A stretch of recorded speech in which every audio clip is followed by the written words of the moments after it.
players, coaches, officials. I think because there was an injury, and they have the ability, when they mete out punishment here, to be able to take that into account. You saw that with Grayson Allen and Alex Caruso. That probably would have just been a flagrant 2 in the season. There probably would not have been a one-game suspension until the next day when Alex Caruso, when they found out he had a fractured wrist. So I think probably you're very much looking at a one-game suspension. One thing in Dillon Brooks' favor, that this happened so early in the game, that last night almost becomes a suspension in itself because he was out, missed 3.5 quarters of the game.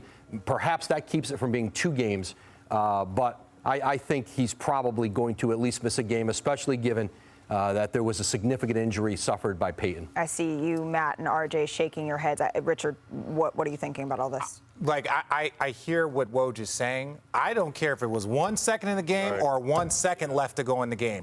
It, like, that type of stuff is inexcusable, mainly because his season is potentially over. So I just, for me personally, as a player, you don't want to see that happen. But this, for people that have said it's like, oh, well, that was basically like a suspension. I feel like it was. He was already out. But I just feel like that is too much. And when you look at it, any player, doesn't matter, an important player, if it's an all-star, if it's an MVP, whatever it is, any player you put in that position with that type of injury, 1 second to go in the game or 1 second starting that game, it doesn't matter. Frankly, it's hard to keep watching that video over and over of him going down. Matt, for those of us who didn't play in the league, can you just explain briefly the code that Kerr is referring to and whether or not you believe it was broken? I think it was broken, and this is coming from someone who's had a long list of flagrant fouls and flagrant 2. Appreciate you taking that responsibility. I think that we have a responsibility, as Coach Kerr mentioned.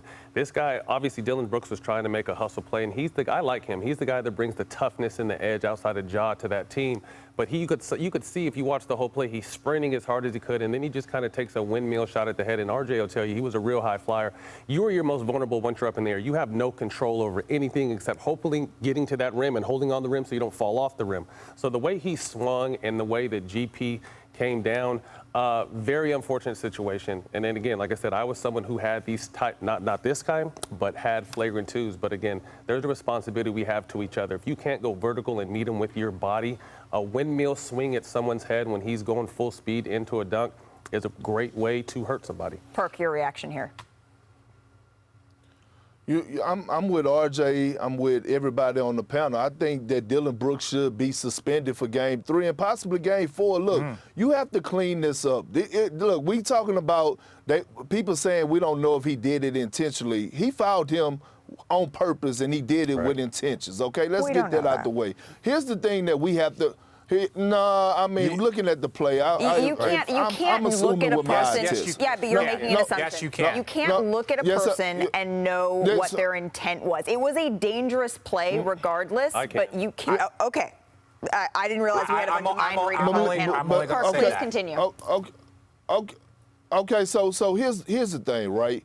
As former players, including myself, especially former players that are in the media and have a voice, we have to do a better job of stop with that. The league is getting soft. The league needs to toughen up. This is the playoff type talk because guys are actually listening to us. And I'm talking about guys that are playing. And so it's a way to be physical without doing ignorant things, right? You look at the Miami Heat. They play physical. They play hard-nosed defense. You look at the Boston Celtics. They do the same. The Milwaukee Bucks, the Phoenix Suns. They all play physical. They all play with a chip on their shoulder without doing ignorant things. So at the end of the day, we have to start controlling this narrative because it's not the 80s. It's not the 90s. It's not the early 2000s, right? This is a new evolution of basketball where it's skills, shooting, and guess what? It's actually more entertaining. So, yes, it may not be, the Dennis Rodman or Charles Oakley or the MJ era or even my era, but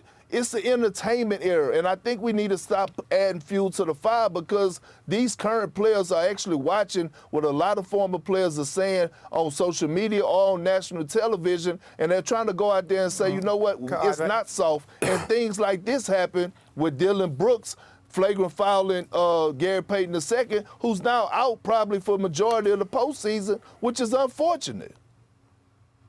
Perk, how old were you when you dunked the ball for the first time?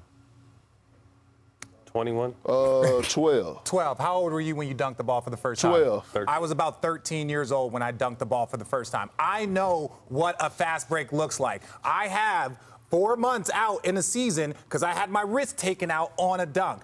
I know not necessarily the intent to hurt, but I know the intent to foul extremely hard, and that's the repercussions that come from that. But he knew what he was doing. He didn't intend to hurt him, but when you do those moves, then you know as any player, if I hit a guy like that, do I know what's going to happen? No. Do I know bad things can happen severely? Yes. So the intent is you know the potential of what your act is going to do when you're doing it. And we see it all in real time, fast time. Matt pointed it out. If you're running full speed, you watch the play before, he's speeding up because you know he's going to try and take a ball. You do not swing in club like this trying to get a block shot from behind on a person that is in a vulnerable spot. So I love Dillon Brooks. I think he's a great player. I don't think he's a dirty player, but that, like Matt, or that, like Steve Kerr said, that was a dirty play. There's nobody in the NBA in any era that says that it wasn't.